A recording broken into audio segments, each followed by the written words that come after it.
The will is the ordering force within creation. It is what is known as the centropic force that actually pushes evolutionary progress in consciousness forward. Okay? Unless you get in touch with that underlying force that is present not only in yourself, but it is present in all of nature, in everything in creation. It is the will of creation.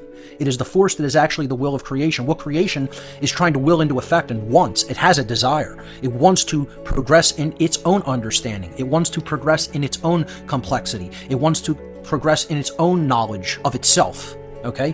And what the human being's will, lowercase w, needs to align with is that greater force of will, capital W.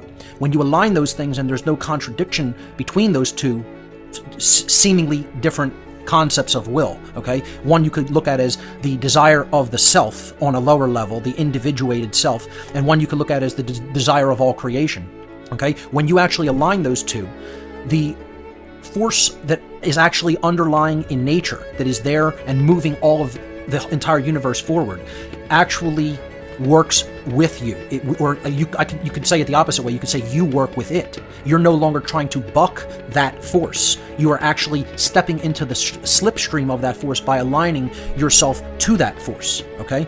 And when you do that, that creates total self-empowerment. You're no longer actually working against yourself. You're no longer acting as your own enemy in this world when you align yourself to that force. Understanding what it is the first thing. To understand that we are here for a purpose, and that purpose is to learn and grow in consciousness. When you understand that, that's the first step towards starting to align your will with that higher capital W will, okay, that is inherent in nature.